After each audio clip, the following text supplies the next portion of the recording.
E o processo de levantamento de dados empresarial Banhira, CCITL identifica a empresa na berralo atividade de negócio, la tuir licença, se comunica a autoridade relevante rodihalo intervenção.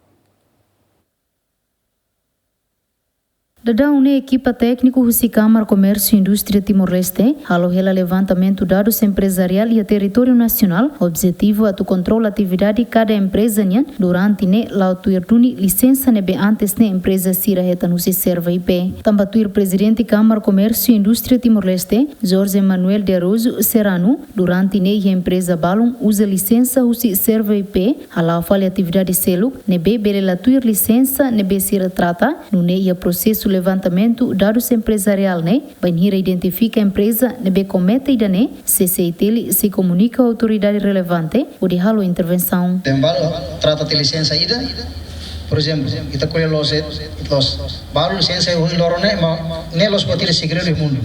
Baru dia massas ave atividade bacelo. Nem assim, nem tá conhece. Timor, cara que será que acontece. Kita espera lá acontece, mas aí barak ne kan licença massas. Tapi masas plus. Orang kan betul super masas nekotu. Hanya sama baru loke ni kata ko turismo. Ternyata turismo larane casino.